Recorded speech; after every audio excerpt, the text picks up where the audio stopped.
Bismillahirrahmanirrahim. Assalamualaikum warahmatullahi wabarakatuh. Perkenalkan, saya Mas Riyadi dari SDIT Al-Kausar Cidrap. Alhamdulillah, pada kesempatan hari ini saya akan menyampaikan prakarya perubahan atau modul 1.4 tentang penerapan budaya positif dalam satuan pendidikan kami. Jadi dalam budaya positif ini ada 4 poin yang akan kami bahas. Yang pertama adalah disiplin positif. Selanjutnya motivasi dan disiplin positif. Yang kedua, kebutuhan dasar manusia. Yang ketiga, 5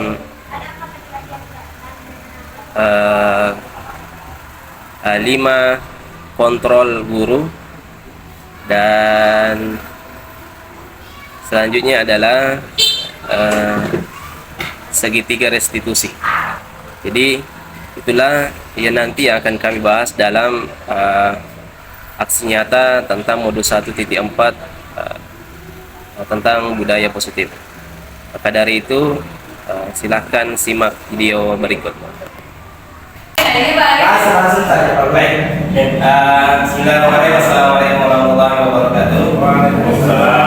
Pertama-tama syukur kita panjatkan kepada Allah Subhanahu wa taala atas segala nikmat yang diberikan kepada kita semua.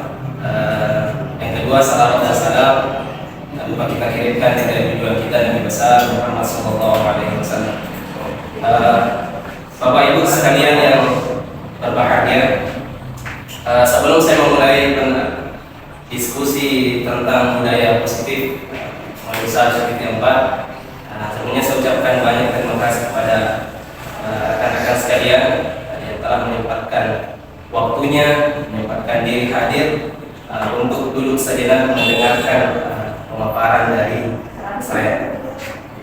Selanjutnya, Bapak Ibu sekalian, bahwa di sini sekitar 30 menit ke depan kita akan mendengarkan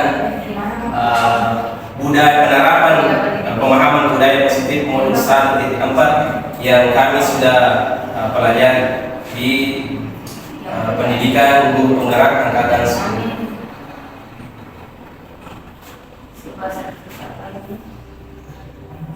Baik, yang pertama adalah budaya positif. Budaya positif merupakan perwujudan dari nilai-nilai atau keyakinan universal yang diterapkan di sekolah. Budaya positif diawali dengan perubahan paradigma tentang teori kontrol. Sebagai seorang guru, kita harus memiliki peran untuk membangun atau mewujudkan budaya positif tersebut bersama seluruh warga sekolah dengan nilai-nilai keyakinan dari kebiasaan-kebiasaan di sekolah yang berpihak kepada murid agar murid dapat berkembang menjadi pribadi yang sesuai dengan profil pelajar tersebut. Jadi seperti yang kita ketahui bahwasanya dalam penerapan budaya positif ini kita harus memberikan nilai-nilai yang berpihak kepada murid, dan selaras dengan profil pelajar Pancasila yang sudah kita pahami bersama bahwa profil pelajar Pancasila ada 5. Yang pertama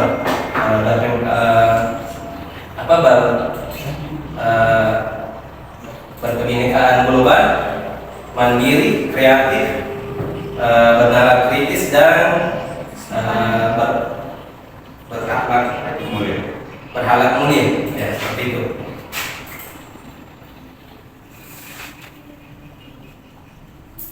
Budaya positif. Jadi budaya positif adalah suatu pembiasaan yang bernilai. Jadi pembiasaan yang kita dilakukan di sekolah, seperti adab-adab kita, adab-adab yang kita ajarkan kepada anak guru kita, didik kita, seperti misalkan ketika bertemu dengan gurunya bagaimana sikapnya, seperti itu.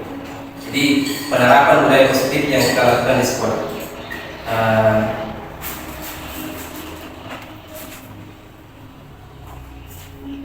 Budaya positif membahas 3 poin. Yang pertama, disiplin positif.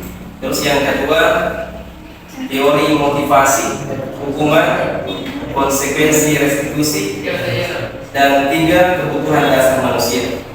Nah, berbicara tentang disiplin positif, kira-kira Bapak Ibu, apa sih yang kita paham tentang disiplin positif? Baik, terima kasih atas kesempatan yang diberikan Pak. Menurut saya disiplin positif di sini bagaimana kita menerapkan perilaku disiplin yang bernilai positif atau bernilai baik. Contohnya misalnya ketika kita melaksanakan suatu kegiatan di sekolah, misalnya kegiatan rutin itu kita menjemput siswa atau menjemput siswa di luar pagar sekolah sebelum siswa masuki lokasi sekolah. Mungkin itu dari saya Pak. Terima kasih. Luar biasa sekali jawaban dari Bapak Wahyu. Betul sekali bahwa ketika kita menerapkan disiplin positif seperti yang disampaikan oleh Bapak Wahyu, contohnya adalah ketika murid datang ke sekolah sebagai guru, yang pertama kita jemput Ananda di depan. Yang kedua, memberikan contoh teladan daripada anak didik kita. Seperti itu. Mungkin ada yang lain yang bisa berpendapat tentang disiplin positif. Pak Seperti itu, Bapak. Yusuf. Pak. Iya, silakan Pak. Oke, terima kasih atas kesempatan yang diberikan Pak. Jadi terkait disiplin positif, di mana ada 2 kata. Yang pertama adalah disiplin, kemudian yang kedua adalah positif. Disiplin artinya mungkin kita samakan persepsi bahwasanya disiplin itu bagaimana murid-murid kita secara rutin dan berkesinambungan selalu melakukan hal-hal yang baik. Di dalam hal ini bisa dikatakan dengan yang positif, yang baik-baik. Terima kasih Pak. Terima kasih Pak atas jawabanmu. Jadi kita bisa menarik dari benang merahnya bahwasanya disiplin positif ini adalah hal-hal yang baik yang kita terapkan di lingkungan sekolah, yang berdampak kepada murid. Seperti itu. Terus yang kedua, teori motivasi, hukuman, konsekuensi restitusi. Yang penjelasannya di sini. Oke. Ya. Disiplin positif. Disiplin positif merupakan suatu cara penerapan disiplin tanpa kekerasan dan ancaman yang dalam praktiknya melibatkan komunikasi tentang perilaku yang efektif antara guru dan murid. Nah, seperti tadi yang disampaikan oleh Bapak Wahyu dan Bapak Ucup, bahwa penerapan disiplin positif ini semua kita harus lakukan, ya. Baik dari guru maupun murid. Dalam penerapan disiplin positif ini, murid diajarkan untuk memahami konsekuensi dari perilaku mereka. Selain itu, disiplin positif juga mengajarkan murid tentang bagaimana caranya bertanggung jawab. Jadi murid diajar untuk bagaimana dia bertanggung jawab terhadap perbuatan yang telah dilakukan, seperti itu. Serta rasa hormat dalam berinteraksi dengan lingkungannya. Bagaimana caranya dia berperilaku kepada yang lebih tua, bagaimana dia berperilaku kepada sesama temannya, seperti itu. Terus di sini dijelaskan bahwa disiplin positif merupakan juga salah satu cara untuk penerapan disiplin yang bertujuan untuk menumbuhkan kesadaran murid serta memberdayakan murid untuk melakukan sesuatu tanpa sungguhkan ancaman maupun hukuman. Jadi kan biasa kita di sekolah, dari itu kita sekarang ada anak didik yang melanggar, terkadang kita memberikan ancaman kepadanya. Sekali lagi kau melakukan itu, mesti begini. Sehingga tidak kita sadari bahwa sebetulnya kita sudah menyakiti psikis dari anak peserta didik kita, seperti ini. Makanya di dalam disiplin positif ini kita harus melibatkan semua, baik dari siswa maupun guru dan warga sekolah yang lain. Ini dokumentasi dari saya di dalam kelas. Jadi ini pada saat pembelajaran PAI, ya. Pembelajaran PAI. Terkait siswa biasa juga menjadi pemantau dan sebagainya. Nanti dijelaskan di selanjutnya. Ini kegiatan literasi Al-Quran. Jadi setiap hari Jumat yang di Al-Kausar itu sebelum pembelajaran kita mengadakan literasi Al-Quran untuk membaca surah Yasin atau Al-Kahfi.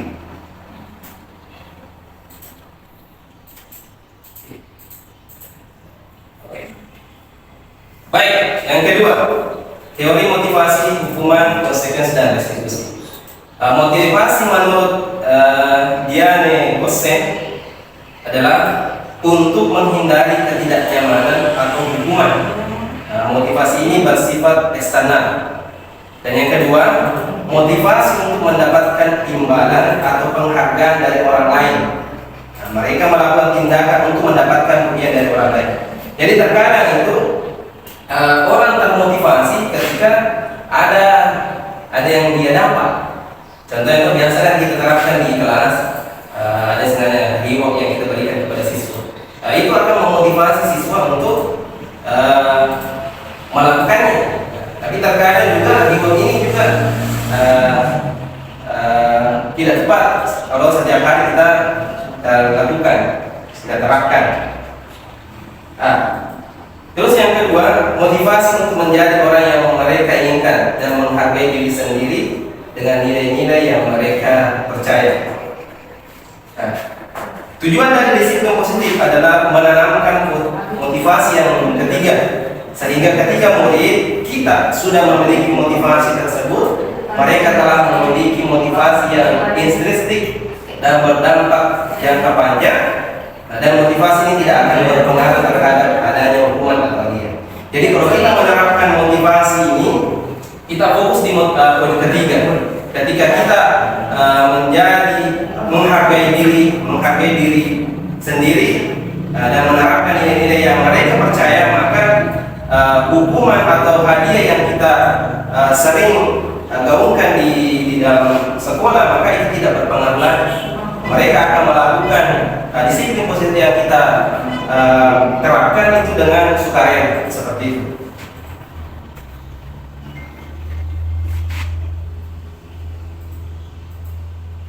Poin yang ketiga, kebutuhan dasar manusia. Berbicara tentang kebutuhan dasar manusia,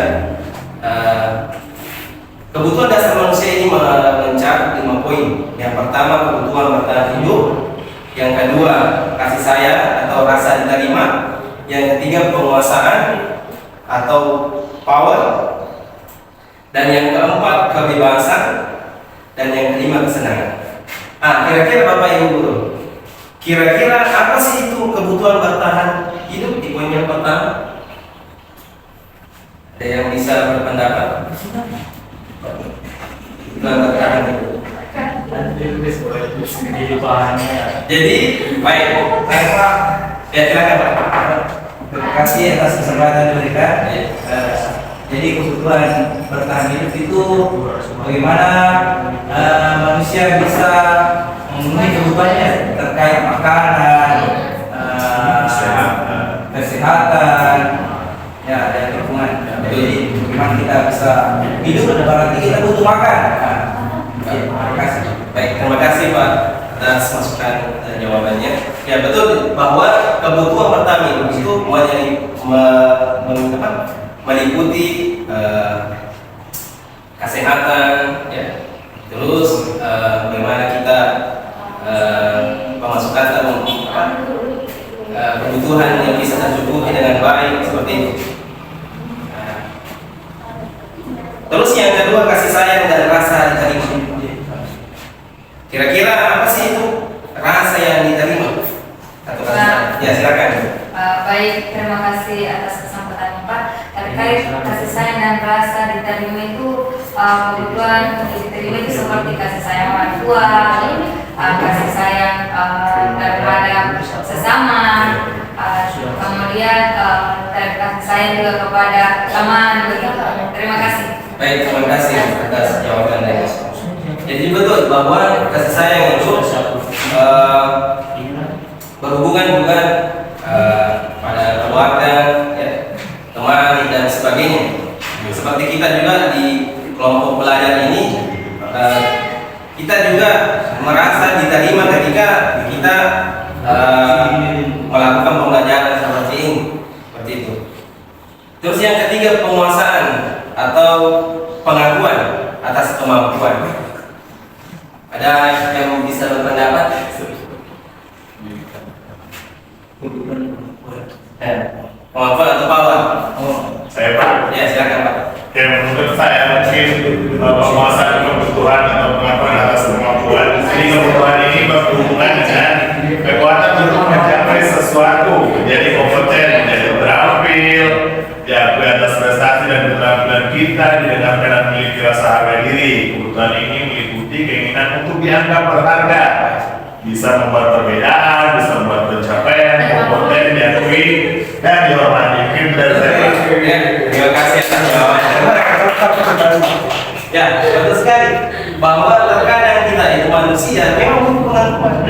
Iya, betul banget. Betul banget ini. Mereka kalau saya tidak ada yang pikir, wah, gimana rasanya?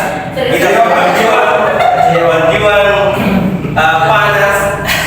Kita lalu tapi tidak diakui kan? Jadi betul manusia butuh yang namanya pengakuan. Oke, poin yang kelima tentang kesenangan atau happy, ya, kebutuhan untuk merasa senang. Jadi di poin kelima ini kita juga manusia butuh yang namanya kesenangan. Pasti itu perlu libur, ya, liburan, healing dan sebagainya. Nah, itu untuk ya menyenangkan diri. Artinya kita punya cara tersendiri untuk bagaimana kebutuhan kesenangan dari diri kita ini bisa tercukupi. Ada yang mungkin pergi jalan seperti dua ini suka sekali. Ada yang pergi gunung, ada yang pergi pantai dan sebagainya, supaya kebutuhan kesenangan kita bisa terpenuhi.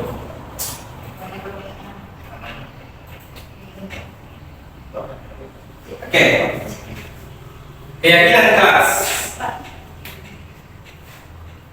Keyakinan kelas adalah sebuah keyakinan akan lebih memotivasi seorang secara inklusi lebih dalam. Kira-kira mungkin saya bisa bertanya dulu sama guru-guru bahwa kira-kira apa sih itu keyakinan kelas? Pak, berarti saya biasanya. Pak, Apa itu keyakinan kelas kira-kira? saya Pak. Ya, silakan. Keyakinan kelas ya, jadi terkait keyakinan kelas dari sebuah kata yakin, Ya, yakin. Jadi kemudian ada kelasnya. Jadi bagaimana kita membuat kesepakatan di kelas dengan murid-murid kita. Mungkin ini udah pada masa ya Pak. Iya. Bagaimana kita membuat sebuah kalimat di dalam kelas, kemudian kita sepakati bersama dengan peserta didik. Mungkin misalnya jangan berbicara, jangan ribut ketika guru menjelaskan. Ya, itu mungkin kita buat keyakinan bahwasanya kalau kalian berbuat seperti ini, nah, berarti kalian menghormati guru. Apakah kalau kalian ribut kalian menghormati guru? Ya, itu mungkin dari saya Pak. Baik, terima kasih Pak atas jawabannya. Betul sekali bahwa penjelasan sederhananya keyakinan kelas adalah kesepakatan atau aturan yang kita buat bersama kepada siswa dan guru dalam kelas itu, yang kita yakini dan kita lakukan bersama, seperti itu.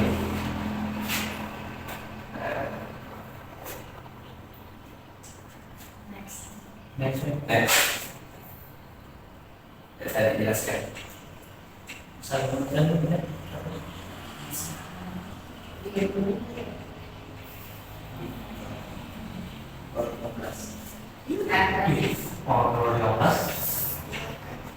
Oke. Nah, ini dokumentasi. Jadi kami di kelas itu membuat keyakinan kelas bersama siswa. Ini kelas 3. Ini kelas 5. Oh, itu 5 positif terus. Ya, betul nih. Contohnya.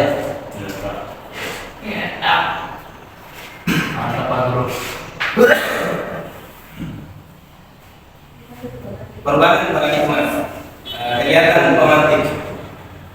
Anda adalah A, terus Anda adalah mengepatkan salah satu tangan Anda. Silakan coba. Ya. Siapa yang menjadi A? Anggaplah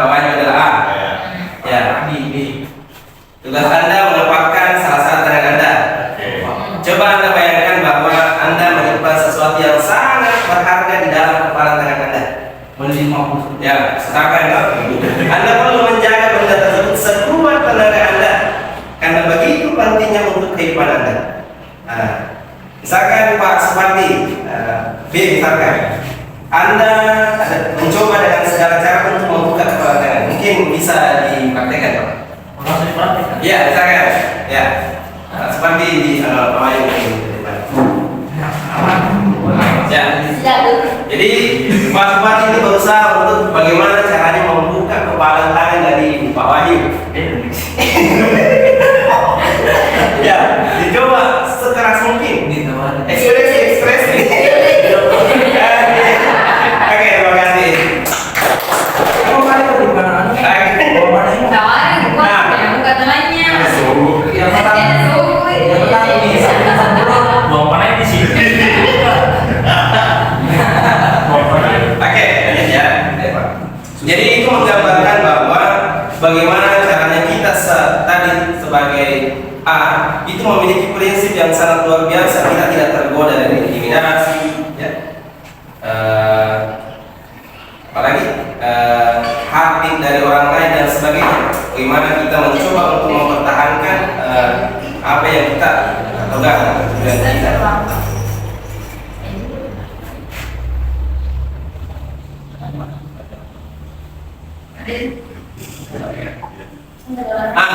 Kegiatan apa nanti?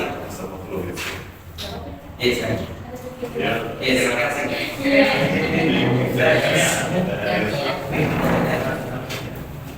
Oke, kegiatan pemanti kedua. Tadi kan kita sudah berusaha untuk membuka kepala dari Wahyu. Mungkin Pak Supandi, kira-kira apa? Bagaimana tanggapan tadi pada tadi? Apa hubungannya dengan pendidikan kira-kira? Apa itu? Ya. Siapa materialnya, Pak? Kan tadi kita berusaha membuka kepala tangan dari Pak Wahyu. Anggaplah itu tadi yang dipegang Pak Wahyu adalah keyakinannya sebagai guru. Kita berusaha untuk membuka itu. Kita pakai segala cara yang kita pakai. Kita sogomi, kita hampir kita hubung, tapi tidak terbuka. Kira-kira kalau kita hubungkan dengan budaya positif yang ada di sekolah, kira-kira apa hubungannya? Dalam pendidikan itu harus ada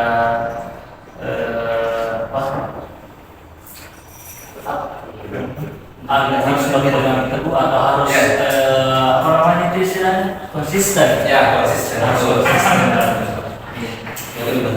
Terima kasih atas jawabannya sangat luar biasa Pak Supati. Betul sekali bahwa di dalam dunia pendidikan kita harus memiliki integritas, konsisten yang sangat luar biasa untuk menjalankan nilai-nilai positif yang ada di sekolah. Gitu. Silakan minum nikmatinya.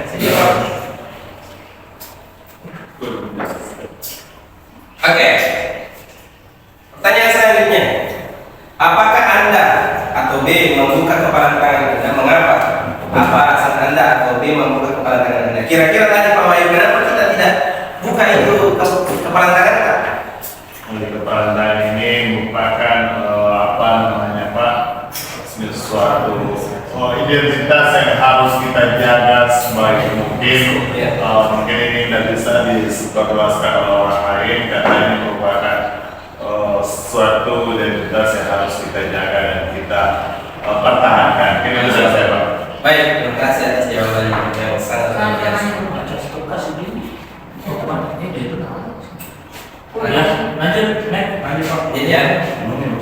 Pertanyaan selanjutnya. Ya, Pak. Habis. Oke.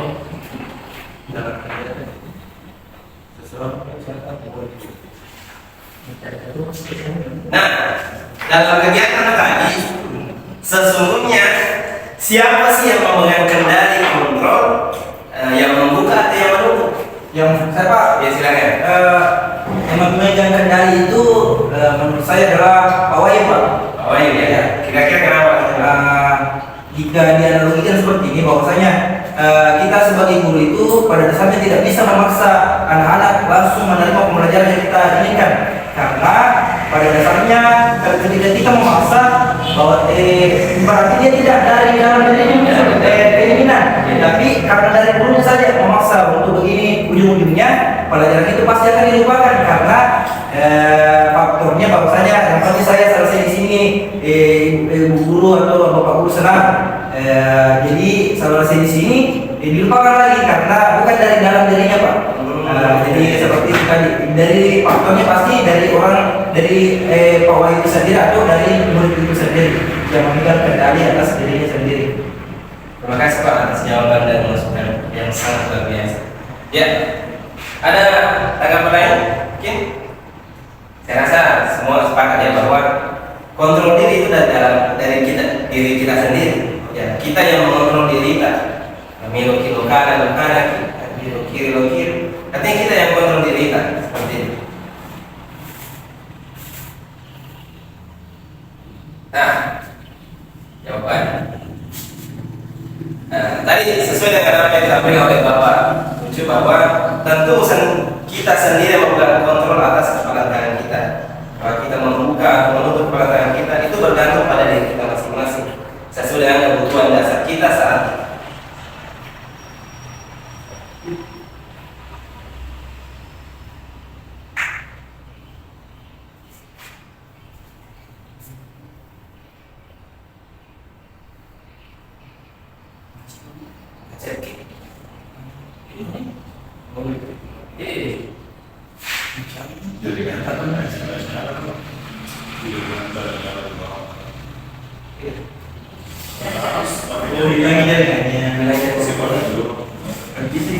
Bagusnya masuk dulu, masuk tidak apa-apa nih.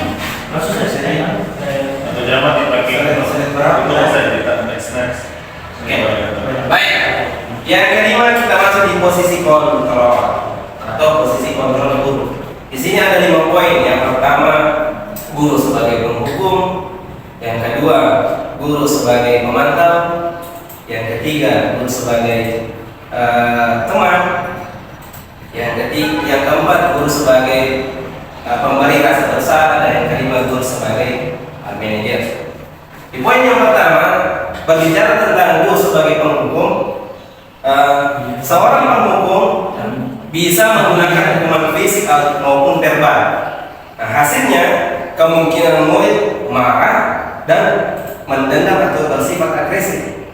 Terkadang itu Pak, Bu, ketika kita memberikan hukuman kepada siswa, terkadang itu siswa ada rasa dendam di dirinya yang timbul ketika kita memberikan hukuman. Kayak bahasa metoa, itu luar biasa pengaruhnya. Jadi bisa membuat mendendam siswa. Iya. Ya bisa jadi. Dapat beban memberontak. Bahkan mungkin misalkan nasi sembunyi, sandal tak sepatu tak. Seperti itu. Yang kedua, membuat merasa bersalah. Pada posisi ini biasanya guru akan bersuara lebih lembut. Biasa tuh kalau ada anak atau bersalah dipanggil, dan kenapa begini, kita kecewakan. Nah, contohnya seperti itu. Jadi kita buat siswa tersebut merasa bersalah pada dirinya sehingga dia tidak nyaman. Nah, seperti itu.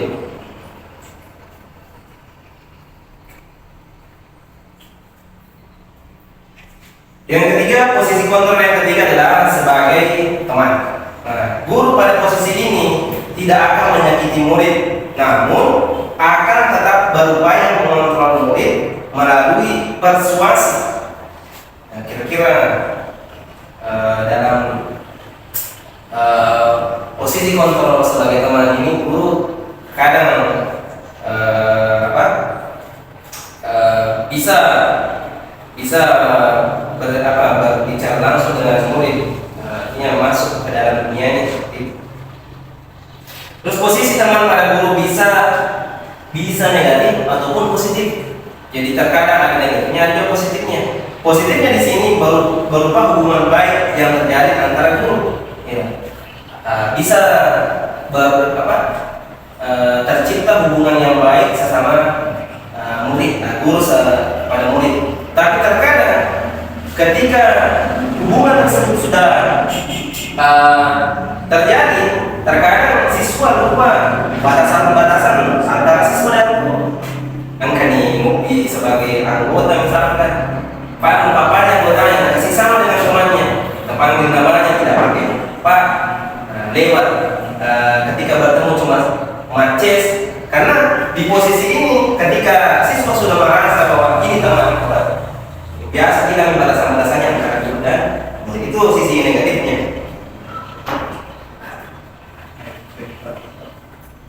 Terus posisi yang keempat, memantau. Memantau berarti mengawasi. Pada saat kita mengawasi, kita bertanggung jawab atas perilaku orang-orang yang kita awasi.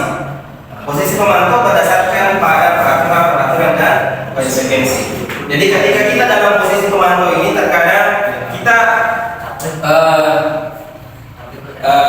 memberikan istilahnya memantau murid-murid kita berdasarkan aturan yang ada di sekolah. Kita berikan konsekuensi yang sesuai dengan aturan yang dilanggar. Di posisi yang kelima, manajer. Posisi terakhir manajer adalah posisi di mana guru berbuat sesuatu bersama dengan murid, mempersilahkan murid mempertanggungjawabkan perilakunya, mendukung murid agar dapat menemukan solusi atas permasalahannya sendiri. Kira-kira Bapak Ibu sekalian, dari 5 poin kontrol ini, kira-kira mana sih yang artinya lebih baik yang bisa kita terapkan dalam budaya positif yang kita mau terapkan di sekolah? Kira-kira mana sih? Saya Pak. Ya, silakan Pak.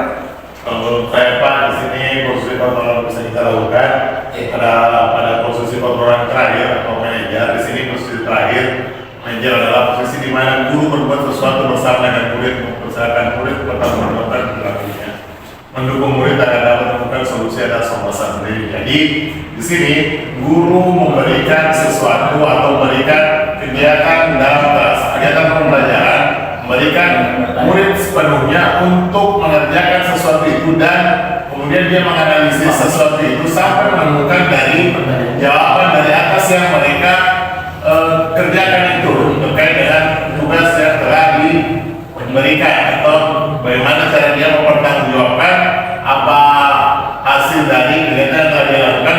Nantinya akan kita diskusikan bersama dengan guru. Mungkin itu dari saya Pak. Baik, terima kasih Pak atas jawaban yang sangat luar biasa. Betul sekali, saya sepakat juga dengan apa yang disampaikan oleh Bapak Wahyu bahwa posisi yang paling ideal yang bisa kita terapkan di sekolah adalah posisi manajer. Ya, di mana kita sebagai guru itu menempatkan posisi kita sebagai manajer. Bagaimana itu manajer? Memperlakukan karyawannya yang baik. Kalau di dalam sekolah, itulah kita melakukan sistem kita dengan baik. Terus melakukan hal-hal juga menentukan sesuatu bersama, seperti itu. Terus mempersilahkan murid mempertanggungjawabkan apa yang telah dilakukannya. Oke, poin yang keenam, segitiga restitusi. Mungkin ada yang membuat pendapat apa sih itu segitiga restitusi? Saya Pak. Ya, silakan. Baik, segitiga restitusi itu Pak salah satu cara untuk memperbaiki diri dengan mewujudkan disiplin diri. Itu pertama. Restitusi segitiga itu ingin menciptakan kondisi bagi murid di mana memperbaiki kesalahannya sehingga karakter mereka lebih baik lagi, dari yang tidak baik menjadi baik. Seperti itu Pak. Ketiga adalah bagaimana kita menstabilkan identitasnya. Setelah kita mengetahui kesalahannya, bagaimana kita memvalidasi masalah tersebut, dan setelah itu kita menanyakan keyakinannya. Seperti itu Pak. Baik. Terima kasih Bu atas jawabannya yang sangat luar biasa dan berikan. Ya, jadi betul sekali yang disampaikan oleh Bu Ina bahwa restitusi bagaimana cara kita mewujudkan disiplin diri dari siswa dan guru agar menciptakan kondisi yang baik, ya, dari yang tidak baik, dari yang tidak baik menjadi baik. Jadi di segitiga restitusi ini ada 3 tahap yang bisa kita terapkan. Nah, di sini kita bisa lihat, yang pertama menstabilkan identitas, yang kedua validasi tindakan yang salah, dan yang ketiga kan keyakinan. Nah, menstabilkan identitas. Setiap orang pasti pernah melakukan kesalahan. Kamu bukan satu-satunya yang pernah melakukan ini. Contoh, misalkan toh siswa tak melanggar terlambat misalkan. Jadi kita posisikan diri kita bilang, saya juga pernah begitu waktu sekolah. Saya pun juga pernah terlambat.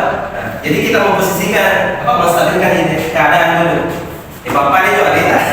Seperti itu. Yang kedua, validasi tidaknya yang salah. Nah, kita sampaikan bahwa ya, memang wajar sih terlambat, tapi tidak boleh juga setiap hari seperti itu. Kita harus melakukan perubahan, ya. Terus kita tanyakan alasannya, kenapa sih kamu setiap hari terlambat, sekali terlambat? Nah, seperti itu. Kita validasi tindakan yang salah. Terus yang selanjutnya menanyakan keyakinan. Jadi keyakinannya, keyakinan kelas apa yang telah kita sepakati. Misalkan kita sudah tadi merumuskan keyakinan kelas, kita tanyakan kepada siswa apa yang kita yakini, apa yang kita sudah sepakati bersama. Kalau keyakinan misalkan disiplin, kita kembalikan lagi. Apakah perbuatan yang kamu lakukan tadi terlambat dalam datang sekolah, apakah sesuai dengan keyakinan kelas kita atau yang kesepakatan yang sudah kita sepakati bersama? Nah, pasti bertanya, pasti bilang tidak. Nah, sehingga di situ dia introspeksi dirinya sendiri seperti itu. Nah, sehingga bisa kita bisa mencari solusi bersama agar perbuatannya tidak terulang lagi. Nah, ini dokumentasi pada saat siswa saya lakukan kesalahan. Kalau ini dia terlambat, sering terlambat. Yang kedua, sering main-main di sekolah. Jadi saya mencoba untuk menerapkan segitiga institusi di sini dengan posisi kontrol seorang manajer. Baik, terima kasih atas perhatiannya. Mohon maaf bila ada kekurangan. Sebelum saya tutup, mungkin masih ada yang perlu ditanyakan. Tidak ada, Pak. Saya berikan kesempatan. Kalau tidak ada, saya tutup ya. Iya Pak, siap. Oke, terima kasih. Baik, terima kasih Pak atas kesempatan atas waktu yang telah diberikan. Mohon maaf bila ada kekurangan. Akhir kalam, Allah musta'an. Assalamualaikum